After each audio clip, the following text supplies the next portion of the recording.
Back in 218 BC, one man launched an invasion that would completely defy logic, defy nature, and go down as one of the greatest military feats in all of history. This is the story of Hannibal's gamble, his impossible march over the Alps. So this was the central problem facing Hannibal Barca. The Roman Republic was an absolute naval titan. They controlled the Mediterranean. A direct invasion by sea, that was basically suicide. So what do you do? What do you do when your enemy commands every single wave? How do you possibly take the fight to their doorstep?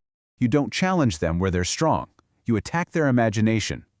Hannibal's solution was just an act of pure audacious genius. He decided to march an army, complete with cavalry and, oh yeah, war elephants, over the towering, frozen peaks of the Alps. A path no army had ever even dreamed of taking. But, a gamble this huge doesn't just pop up out of thin air. It was forged in the fire of humiliation and a promise made between a father and his son. To really understand this march, we have to go back and understand the deep, burning need for revenge. The First Punic War had ended in total disaster for Carthage. They were stripped of their fleet, forced to pay this massive tribute. They were humiliated. Rome, on the other hand, was on the rise, seizing control of the seas and key territories. And that bitter defeat, it planted a seed of resentment that would just simmer for an entire generation. And the architect of this grand plan for revenge was Hannibal Barca, Hannibal's own father. He turned his eyes to Iberia, what we now call Spain, a land just overflowing with resources and manpower. For 9 years, he conquered its southeastern part, building a new foundation for Carthaginian power, with one and only one goal in mind: to one day hit Rome back and hit them hard. You're a force to be reckoned with when even your enemies have to admit it? Cato the Elder, one of Rome's biggest patriots, had to acknowledge Hamilcar's greatness. This was the incredible legacy, the immense pressure and expectation that he passed down to his son. So when Hamilcar's successor was assassinated, the army in Iberia didn't even blink. They knew exactly who they wanted. They elected the 26-year-old Hannibal as their commander. And he didn't just inherit an army. He inherited his father's lifelong, all-consuming mission. The war of revenge was now his to lead.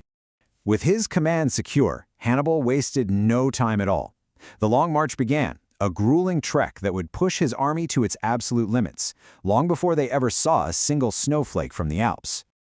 Okay, let's talk numbers. After getting his forces together, Hannibal crossed the Ebro River with a really formidable army. We're talking 50,000 infantry and 9,000 cavalry. And these weren't fresh-faced recruits. No way. These were seasoned veterans from campaigns in Africa and Iberia, a truly elite fighting force. Now remember this number, 59,000. It's going to be important. And you'd think the Alps were the first major challenge, right? Nope. Just getting through the Pyrenees Mountains was a brutal 2-month campaign all on its own. And the cost was just staggering. 13,000 men lost. The army was already bleeding pretty badly before the real challenge even began. At the Rhone River, we get to see Hannibal's tactical brilliance on full display.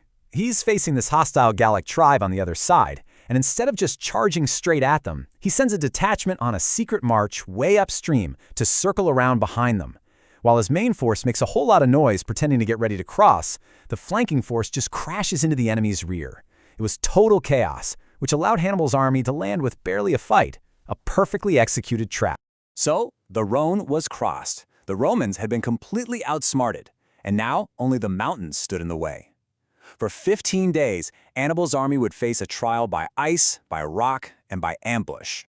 The biggest threat in the Alps wasn't just the freezing cold. It was the people who lived there.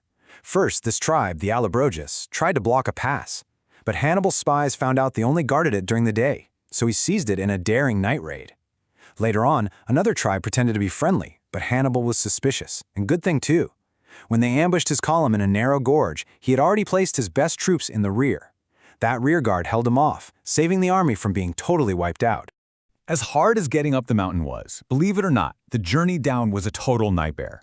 The Italian side of the Alps is notoriously steep. Covered in ice and snow, the path became a death trap. One wrong step meant a fatal fall for a man or an animal. The army that had conquered hostile tribes was now being broken by the mountain itself. This journey is so legendary that it has literally created its own field of study. Get this, French historians actually coined a term Hannibalism for the centuries-long, passionate, and probably unresolvable debate over which exact mountain pass Hannibal used. It's one of history's greatest geographical mysteries. For centuries, historians have argued over Hannibal's exact route, with these 4 passes being the main contenders. For a long time, it was just pure speculation. But recently, science has gotten involved. Soil analysis near the Col de la Traversette found this heavily disturbed layer of earth dated right to Hannibal's time, containing bacteria you'd find in the guts of horses and mules. It's the closest thing we have to actual physical proof.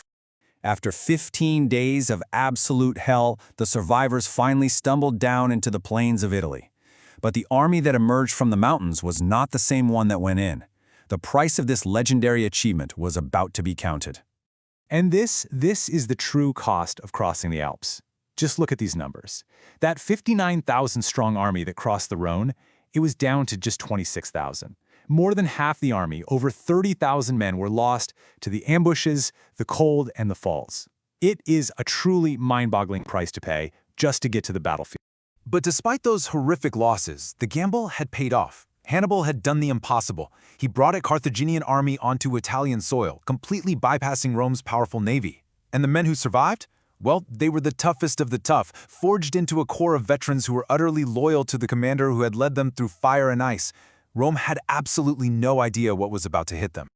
Hannibal's crossing of the Alps is still a masterpiece of military strategy and human endurance.